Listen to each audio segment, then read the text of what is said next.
여러분 안녕하세요. 잘들 지내셨죠? 의료통역사 이멘트입니다. 오늘은 이제 토요일이고요. 날씨도 좋고 해서 밖에 한번 나와봤습니다. 네, 오늘 영상은 제가 최근에 이제 제 구독자분 중에 한 분께서 이런 질문 하나 올려주셨어요. 그래서 이건 좀 여러분들이 많이 알고 계시면 도움이 될 것 같아서 답글을 막 이렇게 쓰다가 말이 길어지더라고요. 그래서 영상으로 이렇게 만들어 보겠습니다. 이제 어떤 질문이었냐면, 한국에서 의료통역사로 활동하는 것과 이곳에서 의료통역사로 활동하는 것과는 같은 일인데 큰 차이가 없어 보인다고 얘기를 하셨어요. 그거 한 가지. 그 다음에 한국에 있는 그 의료 관광 코디네이터와 이제 여기서 의료통역사로 일하는 거 간에 어떤 식으로 이제 진로를 택해야 될지 좀 고민하시는 것 같아 가지고 제가 이제 그 부분을 좀 짚어드리려고 영상을 좀 켜봤습니다. 우선은 저는 가급적이면 젊은 분들이 이 의료통역사를 좀 많이 했으면 좋겠다고 지난 영상에서 누차 말씀드리잖아요. 지금 진로에 대해서 고민을 많이 하시고 이렇게 하시는 것 같아서 그 부분은 아마 좀 공통적으로 좀 알면 좋겠다 싶어가지고 영상을 좀 켜봤습니다. 네, 우선은 뭐 제가 권하고 싶은 것은 의료통역사로 만약에 활동을 하고 싶으시다 그러면은, 또는 뭐 통역사도 마찬가지예요. 활동하고 싶다 그러면 해외 무대에서 이렇게 활동하시는 것도 권하고 싶네요. 권하고 싶고, 그 다음에 이제 이왕에 하실 거라면은 이제 전문성을 가지고 이렇게 하시는 게 좋을 것 같다, 이런 말씀 드리고 싶어요. 왜 그러냐면은 우선 이제 시장에 대한 차이가 이제 한국과 여기는 달라요. 시장의 구조 자체가 틀립니다. 제가 지난 영상에서도 이제 누누이 말씀드리고 했습니다만은, 모든 사람이 잘하고 한국말을, 그러니까 영어를 아주 잘하는 사람을 필요로 해요. 여기는 모든 사람이 영어를 잘해요. 그런데 한국말을 잘할 수 있는 사람이 필요한 거죠. 그런 구조예요. 일단은. 그 다음에 진입 장벽이 낮아요. 한국 같은 경우는 예를 들어서 영어를 내가 아무리 잘한다고 하더라도 이 통역 대학원 또는 뭐 통역 관련된 과정을 이수하지 않았다면 일단은 어디 명함 내밀기가 좀 힘드실 거예요. 거의 뭐 불가능하다고 하던데. 그리고 이제 일단 또 진입을 했다고 하더라도 그 선후배 간의 그 관계, 또 끈끈한 정에 의해서 어떤 뭐 업무 같은 것들을 주로 소개를 받아서 이렇게 받기도 하고 이렇게 많이 하는가 보더라고요. 그렇게 하다 보면은 어떤 일이 있냐면 공정한 경쟁이 이제 저해가 되는 거죠. 하고 싶은 사람이 못 하게 되는 거예요. 그러니까 똑같이 예를 들어서 어떤 잡이 있고 여기에 대해서 이제 그 일감을 받을 때 공정한 잣대에 의해서 그 일이 주어져야 되는데 어떤 누군가의 입김에 의해서 이렇게 된다는 거는, 지난번에 제가 왜 콜옵션, 부패죠. 예, 부패. 통역사 시장의 부패입니다. 이거는 있어서는 안 될 일들이죠, 사실은. 하지만 안타깝지만 현실이에요. 왜냐하면 수요 자체가 많지가 않고 하다 보니까 경쟁력이 있는 분들을 찾아야 되는 것이고, 또 그러한 사람들을 급한데 막 일일이 겸증해서 하기는 힘들잖아요. 그러니까 이제 소개를 받고 괜찮은 사람을 추천받는 거는 당연한 일이죠. 그거는 이제 뭐 부패했다고 할 수는 없는 것인데, 하지만 그것도 역시 그런 시스템 자체가 공정하지 않기 때문에, 그래서 이제 일종의 부패다라고 보실 수 있습니다. 하지만 반면에 이제 그 미국이나 캐나다 같은 경우는 그게 있어요. 그 대부분의 그 고객들이 영어는 퍼펙트한데 외국어가 안 돼요. 한국어 예를 들어서 안 되는 거예요. 그러니까 영어가 이해가 되면서 이제 한국어를 유창하게 하고 전달할 수 있는 사람을 찾게 되겠죠. 이쪽 그 미국이나 캐나다 시장에서 의료통역사가 된다 이런 거는 뭐 그렇게 어렵진 않습니다. 쉬워요. 되게 쉽습니다.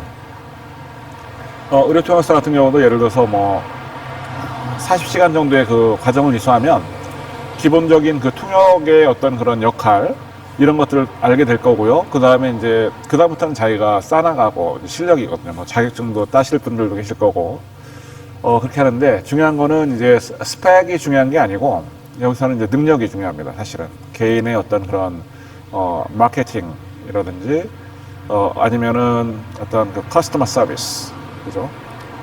그리고 물론 이제 정확한 업무에 대한 그 이해가 돼 있어야 되겠죠. 그건 기본이니까 말씀 나누지는 않겠습니다만은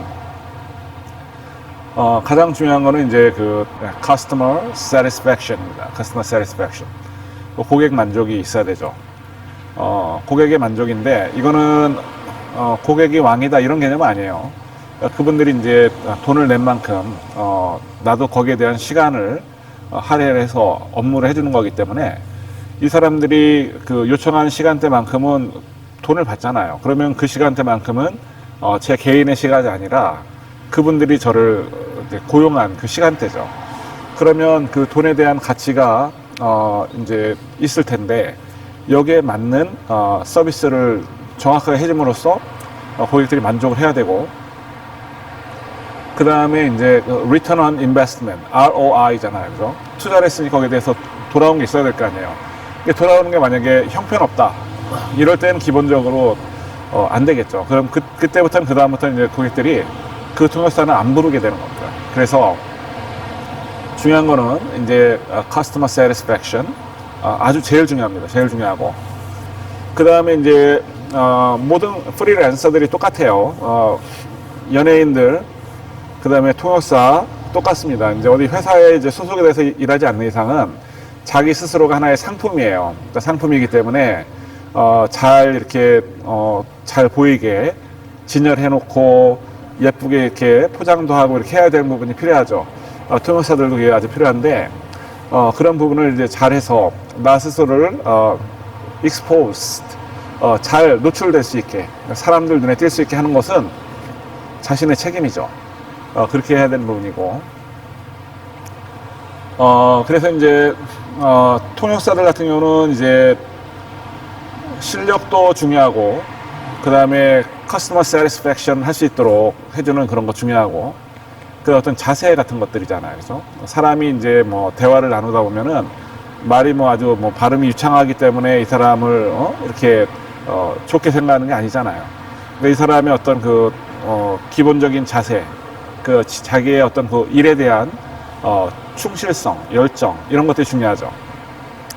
이게 많은 부분이 이제 결정하는 거기 때문에 그렇고 그래서 일단은 왜 제가 젊은 분들이 이제 통역사를 하시려면은 외국에 나와서 하시는 게 좋다라고 말씀드리냐면 어떤 그 시장에서의 경쟁에서의 공정성도 있고 아까 말씀드렸듯이 어떤 학연 지연에 의해서 이렇게 하는 경우가 별로 없고 그 다음에 무한한 가능성이 있죠. 자기들이 이제 고객들하고 어떤 관계를 빌드업하고 그 다음에 또 다시 재수요 창출을 하고 뭐 이런 부분은 통역사 자신의 어떤 개인적인 어떤 능력이니까 거기에 따라 자기가 자꾸 바꿔가고 개발하고 이렇게 그렇죠 업그레이드 해가면서 그런 부분을 이제 충족을 해가지고 손님들의 요구에 맞도록 하는 거 이거는 이제 당연한 일이잖아요. 그죠? 그 프로 정신 있어야 된다는 거 말씀드리고 싶고요. 그런 차원에서 이제 그런 것들이 접목이 됐을 때 이러한 직업이 통역사라는 직업이 나에게 맞을 때에는 상당히 많은 그런 보수가 따르는 그런 직업이에요. 그래서 저희들 이제 보시면 여기서는 이제 두 종류의 통역사들이 있습니다. 한 가지는 이제 저처럼 완전히 전업으로 그냥 통역을 하시는 분들이 있을 수가 있고 저는 전업이에요. 전업 통역이고 통역사 외에는 뭐 번역은 가끔 하지만 저는 그냥 전업 통역사입니다. 완전한 통역이에요. 네, 통역사고 24시간 자체가 모든 통역과 관련된 업무로만 이루어지고요. 평균 하루에 11시간 정도를 업무를 한다 보시면 됩니다. 그렇게 되고 그 다음에 이제 나머지 그룹은 이제 부업으로 하시는 분들이에요. 그래서 교민들 중에는 이제 여기서는 예를 들어서 이제 종교 목회자들 예를 들어서.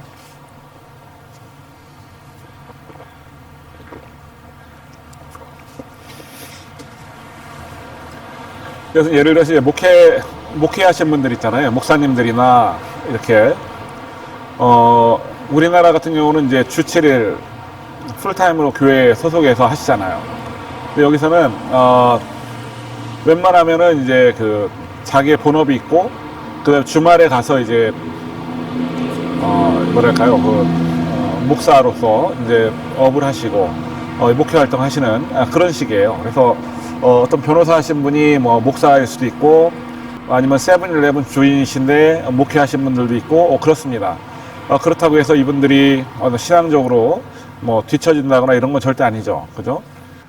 그래서 이제 여기 이쪽에는 주로 이제 그렇게 하는 게 원래 정상이에요. 여기서는 그렇게도 하시고 그런 것처럼 통역사 역시 마찬가지로 자기의 본업을 하면서 이제 통역 일을 또 하시는 취미 생활을 하시는 분들이죠. 말하자면 그렇게 나눠지는데 저는 이제 본업으로 통역사를 하시는 거에 대해서만 말씀드릴게요. 우선 이제 그 의료 통역을 한다, 영어를 한국어로, 한국어를 영어로 한다는 입장에서는 한국에서 활동하는 것과 이쪽 그 미국이나 캐나다에서 활동하는 것과 차이가 없으세요. 같습니다. 같죠. 같은데 어떤 차이가 있냐면 그 job market에서 그러니까 직업을 만약에 이제 구하실 때, 그러니까 일자리를 찾을 때 조금 더 이쪽이 수월하다 그런 차원이에요. 어떤 말씀이냐면은 한국 같은 경우는 이제 그 예를 들어 의료 통역사예요. 그러면 병원에 가서 의료 통역사 필요하세요? 이력서 넣고 필요하시면 연락 주세요. 이렇게 하시겠죠. 왜냐하면은 거긴 또 사실 그렇게 이 언어가 한국어니까 외국인들이 한국어를 배우든지 아니면 못하면 이제 그 해당 통역사를 찾아서 가야 되는데 그 비용을 누가 냅니까? 개인이 내야 되는 거 아니에요? 그죠? 아니면은 이제 병원에서 네, 그 통역사에 대한 수수료를 누가 지불할 것이냐 이거죠. 우리나라 같은 경우는 이제 병원에서 물론 이제 의료관광 코디네이터 이거 제가 이제 설치를 해봤습니다만 하게 되면 병원에 소속으로 해서 이제 이 관광 의료를 하실 분들, 의료 관광 하실 분들 유치해서 치료를 받고 나갈 때까지 그 과정에서 이제 통역을 하시는 거예요. 그렇게 하시니까 병원에 소속이 돼서 이제 월급으로 받으시겠죠. 그러니까 이제 통역사 입장에서는 이제 A, B, C, D 뭐 이렇게 다양한 병원이 있다면 병원마다 이력서를 내고 취업을 해야 되는 그런 상황이 발생하는 거죠. 그러니까 이제 통역사라는 것이 어떤 그 독립적인 직업으로 있는 것이 아니라 어떤 그 병원의 한 어떤 그 부서로서 이제 자리를 잡게 되는 뭐 이런 일이 이제 생기는 거죠. 그렇게 되는 것이고 그렇게 하니까 이제 어떤 취업 시장에서 통역사도 열심히 발품을 팔아야 되고 또 그만큼 이제 경쟁이 치열할 수밖에 없겠죠. 왜냐하면 수요는 많지는 않은데 이제 공급이 이제 해마다 일정한 수 이상이 이제 나올 거 아니에요. 그러니까는 경쟁이 치열할 것이고 그런 부분이 있을 거고. 하지만 반면에 이쪽 그 캐나다나 미국 같은 경우 물론 호주도 그렇고 뭐 영어권 나라는 또 다를 거예요. 상황이 다르죠. 왜냐하면 대다수가 이제 영어를 쓰지만 외국어가 이제 안 되는 거예요. 그럼 해당 언어를 할 수 있는 그 통역사가 필요한데 그러다 보니까 이제 그 찾는 입장이 그 통역이라는 서비스를 찾는 입장이 바뀌는 거죠. 한국과 여기하고는. 그죠? 수요와 공급의 그 차이가 다른 거예요. 그러니까 여기서는 주된 수요가 이제 병원이고요. 그죠? 그 통역 서비스에 대한. 그래서 공급하려는 사람도 있지만 수요가 더 많은 거예요. 통역 서비스를 찾는 그런 것이고. 한국 같은 경우는 공급자들은 열심히 찾아다니는 거예요. 소비자들을. 내 통역 서비스를 팔기 위해서. 그러면 이 병원 측에서는 이 사람들을 이렇게 계약을 해서 써도 괜찮고 쓰지 않아도 괜찮고 뭐 그런 기본적인 차이가 있다는 거. 요것들이 좀 이제 기본적인 차이가 있는 것이고요.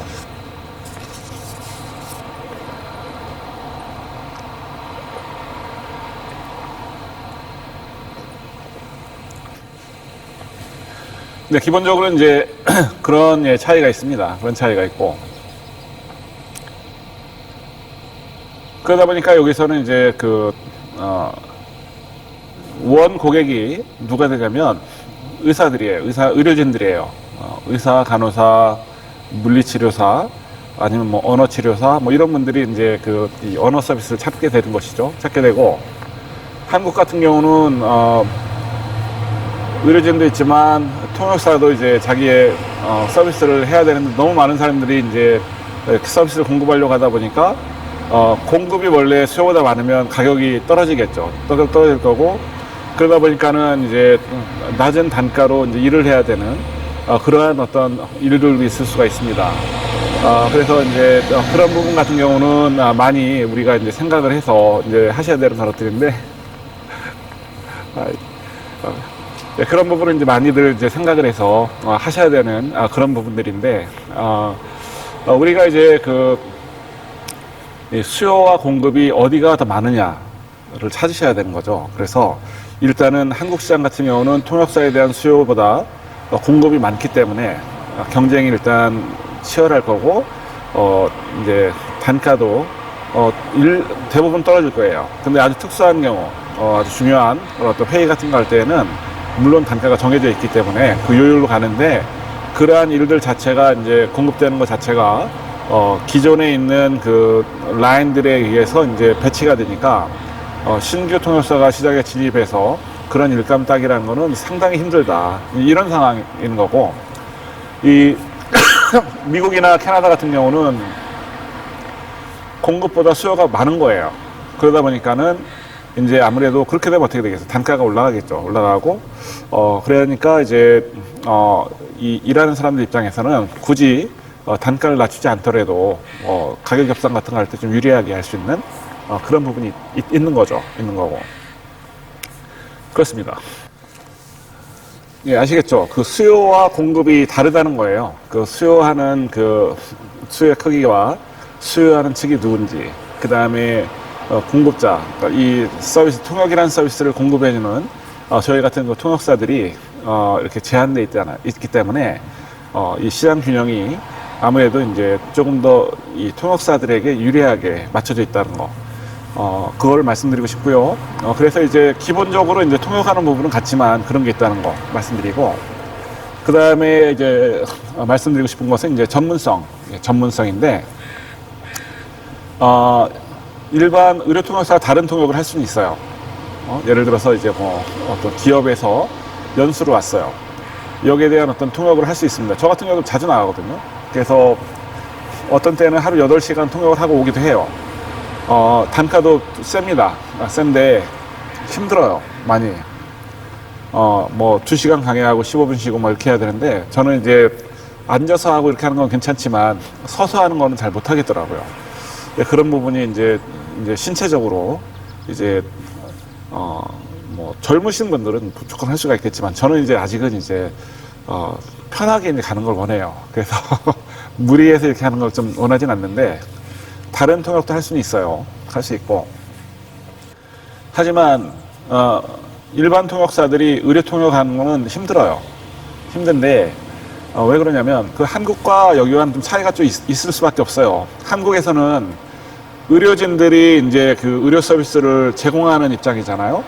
그러니까 이 환자에 대해서 예를 들어서 이제 서양의학 같은 경우는 일단 외적인 증상이 있으면 거기에 따라서 이제 일단 기본적인 조치를 취하고, 그 다음에 2차적으로 뭐 피검사라든지 아니면 뭐 이미징 테스트를 한다든지 해서 세부적으로 이제 그것이 맞았는지를 확인해서 착오가 있었다면은 다시 그 치료 원칙을 바꿔가지고 나가거든요. 치료 계획을.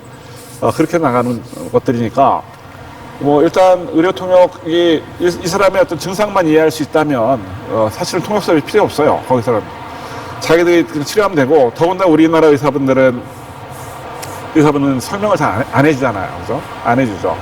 어떤 약이 나왔을 때 이 약이 뭐냐 물어보면 좀 아마 기분 나빠하는 의사들도 있을 거예요. 그러니까 이 통역 서비스가 필요한 것은 최초의 이 사람의 증상과 관련된 부분을 설명을 듣기 위한 부분인데, 이 사람이 말하는 거 이렇게 보면은 어떤 부분이 아프다는 걸 알 수가 있기 때문에, 그러니까 진단에는 이제 네 가지가 있다고 말씀드렸잖아요. 듣는 거, 만져보는 거, 그 다음에 물어보는 거, 그죠? 그 다음에 지켜보는 거.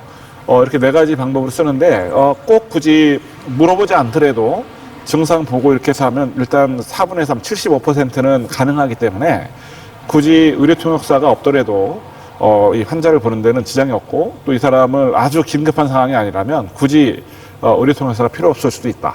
이런 부분, 그런 것들이죠. 그래서 의료통역사가 필요하다면 예를 들어서 뭐 성형외과에서 손님이 왔는데 어디 깎고 이렇게 해주세요 이런 이야기 할 때 그런 부분은 아마 필요할 수 있겠죠. 그런 차원이죠. 근데 이제 그것과는 달리 이쪽 서양에서는 이 의료통역사가 상당히 중요합니다. 그러니까 완전히 그 프로 전문직이에요. 의료통역사는 여기서는. 그래서 생명을 다루는 거잖아요. 그러니까는 개인 환자들도 이 전문적인 의료 통역사의 서비스를 받기를 원하고, 또 법적으로도 캐나다는 아직 아닙니다만 미국 같은 경우 법적으로도 이제 의료 통역사 서비스를 제공하게 되는 연방법이 있어요. 그러다 보니까 이제 통역 서비스가 이루어져야 되고, 또 통역이 만약에 없다면 의사가 아무리 의료적인 지식이 많다고 해도 이 환자의 어떤 그 에티올로지라고 해서 이제 그 병의 원인이 되는 것들을 또 알아야 되고, 증상 알아야 되고, 그 다음에 duration of the symptom, 그 증상이 얼마 동안 오래됐었는지, 이게 acuteness 아니면 뭐 acute인지 chronic인지, 그죠? 그 다음에 이 통증이 어디 위치해 있는데 어떤 식으로 아픈지, 뭐 쑤시는 건지, 칼로 찌르는 듯이 아픈 건지, 잡아당기듯이 아픈 건지, 뭐 이런 것들을 알아야 될 거 아니에요. 그러한 증상들에 대한 정보를 쭉 수집을 해서 어떤 그 진단을 하게 될 텐데, 그러한 어떤 그 최초 어떤 그 트리아주 할 수 있는 그 부분에서 난항을 겪게 된다는 거죠. 언어 장벽으로.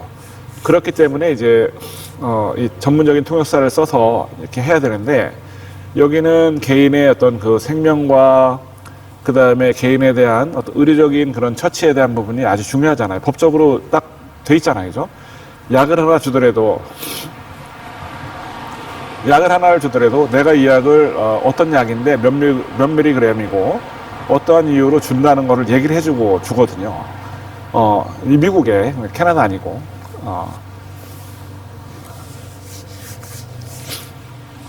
이렇게 고지를 하고 주거든요. 이제 그런 부분이 있어요.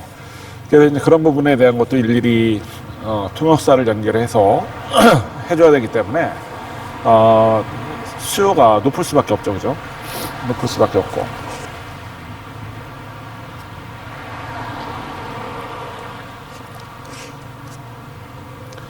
제가 여기 알러지가 심한데 나무 아래에서 이렇게 있으니까는 계속 이제 막 퉁퉁 붓는 것 같아요. 제가 드디어 제 알러지 유발 물질이 뭔지를 알 것 같은데, 예, 그러다 보니까 이제 그 일상적인 그런 통역을 하는 것이 아니라 개인의 증상이라든지 어떤 그 병인이라든지 이런 걸 찾는 그런 것들을 하기 위해서 통역을 쓰니까 정확한 의사 전달이 돼야 되는 게 당연한 거고, 또 그만큼 이 사람 통역사가 정확하게 전달했는지 아닌지 여부는 이야기를 하다 보면 금방 알 수 있어요. 그죠? 금방 알 수 있어요. 그러면 이제 의심스럽다 싶으면 의사가 한마디만 물으면 되죠. 이 사람이 뭐라고 얘기했는지 네가 한번 나한테 설명해봐. 그러면 영어로 이제 설명했을 때 이해가 잘 안 됐던 부분이 있다면 이제 엉뚱한 답변 하겠죠. 네, 그런 식으로 되는 거예요. 그래서 의료통역사라는 거는 이제 서양에서 하실 때는 그 전문성이 이제 상당히 올라가기 때문에 어느 정도 그 레벨이 있습니다. 이제 통역사들도 기초적인 레벨에서 의료통역을 하신 분들 같은 경우는 이제 그 선에서만 하실 수 있어요. 접수하는 거라든지, 예를 들어서 뭐 들어갔다가 쫓겨나는 경우도 있습니다. 다음 시간에 하겠다고 다른 통역 연결해서 하는 경우도 있고, 그 다음에 이제 아주 고도의 그런 어떤 수술 같은 거 들어갈 때 거기에 대한 설명, 그 다음에 수술 끝나고 나서 예후에 대한 부분을 설명하고 앞으로 그 치료 계획에 따라서 할 때, 이럴 때 쓰는 통역들이 또 별도로 있어요. 그 레벨들이 이렇게 정해져 있어가지고 그렇게 되는데 저는 상당히 전문성이 있는 그런 통역 중에 한 명이에요. 그래서 제가 지금 뭐 잘났다고 말씀드리려고 하는 게 아니라 그러한 어떤 처음에 저도 할 때에는 기초부터 시작을 했겠죠. 기초부터 시작해서 이제 한 칸씩 이렇게 쌓아 나가면서 이제 올라가게 되는 건데, 그렇게 하면서 이제 수많은 경험을 한 거고요. 그렇게 하면서 이제 지금은 저 나름대로의 어떤 그 전문성을 가지고 서비스가 가능한 그런 수준까지 됐기 때문에 저는 뭐 예전부터 이게 일이 끝나고 나면은 고객분들이 개인적으로 저한테 이메일도 보내고 해서 막 고맙다고 이렇게 연락해 주는 분들이 많았었어요. 최근에도 이제 뭐 어떤 정신과적인 상담을 하는 자리에서 제가 해드렸었는데, 보통 한번 그런 데 들어가면 2-3시간이에요. 그러면 실제 세션 자체는 이제 1시간 반인데 통역이 들어가서 순차 통역을 하면 무조건 2배입니다. 예, 시간이 더블이 돼요. 그래서 3시간짜리라면 이제 1시간 반 동안 의사한 얘기한 거고, 통역이 1시간 반 얘기하는 거죠. 근데 이제 위스퍼링이라든지 동시 통역이 들어갔을 때에는 동일한 시간대에 끝납니다만은, 그렇지 않을 때는 순차로 계속 가는 거니까 2배예요. 그러면은 이제 끝나고 나면 이 자신이 이야기했던 내용에 대한 그 몰입도, 이해도, 그 다음에 여기에 대해서 나중에 재확인을 하잖아요. 그죠?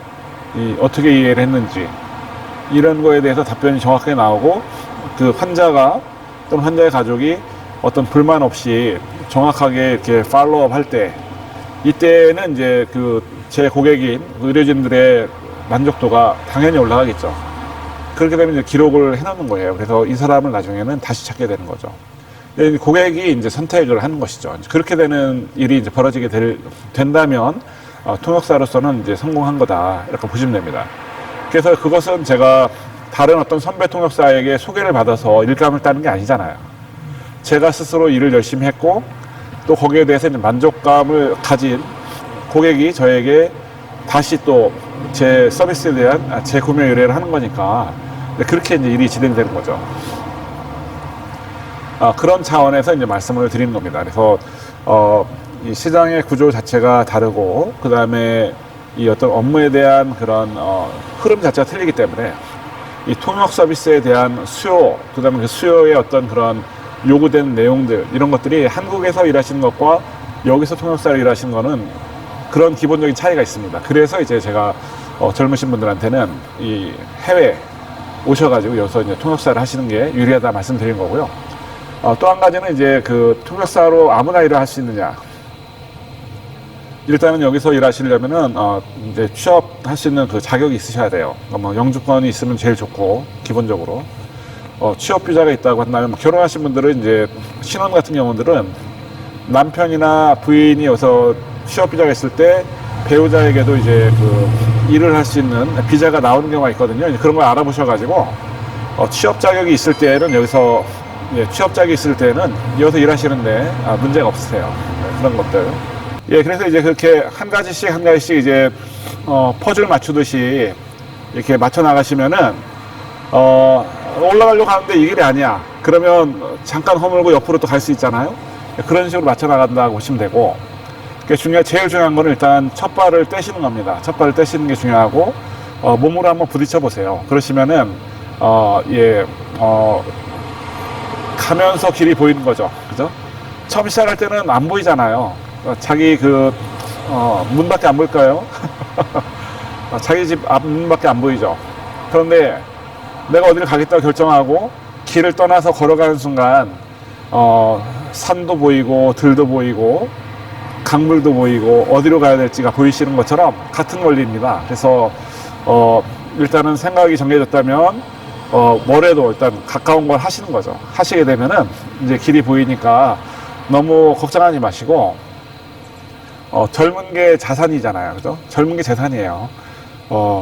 그러니까는 이제 실패도 해보셔야지만이 성공할 수 있어요. 그렇게 되니까 너무 실패하는 걸 겁내지 마시고, 실패도 해보시고, 또 나름대로 이제 작은 성공들도 해보고, 그렇게 하면서 이제 강해지는 거거든요, 사실은.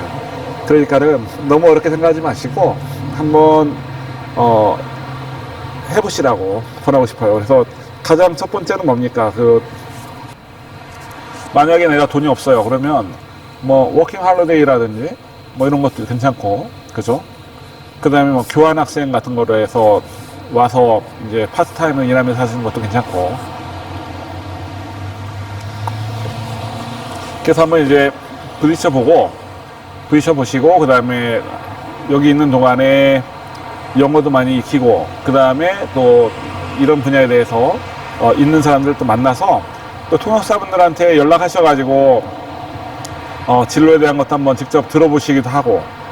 아마 하시는 분들이 이제 바쁘시면은 좀 그럴 텐데, 안 바쁘면은 말씀 많이 해드릴 거예요. 통역사들은 좀 이제 좀 시간이 자유롭기 때문에 제가 볼 때는 또 대부분 열린 마음을 갖고 있는 분들이 통역을 좀 많이 하기 때문에 통역사들의 사고는 약간 좀 독특합니다. 그래서 항상 이제 깨 있어요. 사람들이 깨 있고 많이 이제 열려 있으니까 연락하시고 물어보시면은 뭐 충분히 누구든지 이제 올바른 길을 안내해 드릴 겁니다. 그러니까 걱정하지 마시고 그렇게 한번 진행하시는 거 권해보고 싶습니다. 그래서 제가 이제 오늘 구독자님께서 그런 너무 고민을 많이 하시는 것 같아가지고 제가 이제 어떤 일을 하고 있는지, 그 다음에 어떤 차이가 있을 수가 있는지를 한번 설명해 드렸어요. 그러니까 이 영상 보시고 나서 또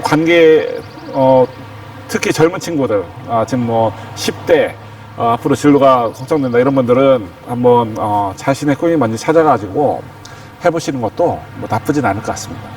그러니까 한번 고민해보시고 그 다음에 하시되, 통역사 활동은 한국에서 하는 것보다는 예, 한국에서 하는 것보다는 해외에서 하는 게 좀 더 쉽고 보수도 괜찮고. 예, 그래서 일단 통역사 좋습니다. 아직까지는 좋아요. 그런데 뭐 2050년 제가 영상 하나 올렸습니다만은, 앞으로는 이제 인공지능이 이제 발달이 되면 이제 통역사도 이제 없어지는 그런 직업 중에 하나가 될 것 같습니다. 불행하게도. 그래서 그 전에 아직까지 우리 세대는 아직 그렇지는 않으니까 지금 하셔도 괜찮다고 말씀드리고 싶네요. 말씀드리고 싶고. 네, 그래서 도전하세요. 도전하시고, 예, 뭐 나이 상관없습니다. 하시면 됩니다. 도전하시고, 또 경험이 또 많을수록 통역사는 또 빛을 많이 발휘할 수 있어요. 왜냐면 통역사는 다양한 분야에 대해서 상식이 좀 많아야 되거든요. 많아야 되고. 특히 이제 대신에 의료 통역사 하실 분들은 이제 의료에 대한 부분 공부 좀 하셔야 돼요. 그거 없이 의료 통역사 하겠다, 이건 좀 안 되는 말이죠. 불가능합니다. 불가능하고.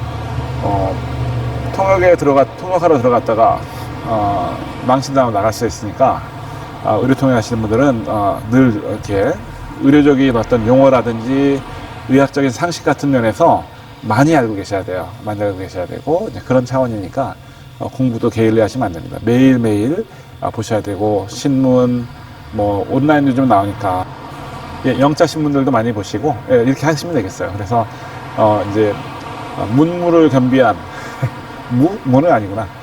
예, 많이 공부하셔야 되고, 그렇게 하시면은 좋은 통역사로서 일을 하실 수 있으니까요. 하시고, 그 다음에 많이 그런 대가와 보상에 따르는 정신적으로도 금전적으로도 그런 보상이 많이 주어지는 그런 아주 좋은 직업입니다. 통역사라는 직업이 막 이렇게 화려하고 이런 부분도 있어요. 저도 이제 매일매일 스팟라이트를 받죠. 하지만 하나의 그 사람으로서 이 사회에 이바지하며 살아가는 그런 사람이기 때문에 제일 중요한 거는 좋은 자세, 그 다음에 고객에 대한 그 서비스 정신, 그리고 어떤 그 실력, 이렇게 갖추고 계시면은 좋은 통역사로서 이제 거듭날 수 있는 좋은 자질을 갖추신 거라고 볼 수 있습니다. 그러니까 한번 도전해 보시고, 특히 젊으신 분들 도전하시는 거 괜찮습니다. 제가 강추합니다. 한번 해보시고요. 그렇습니다. 네, 오늘도 제 영상을 봐주셔서 감사합니다. 안녕히 계십시오.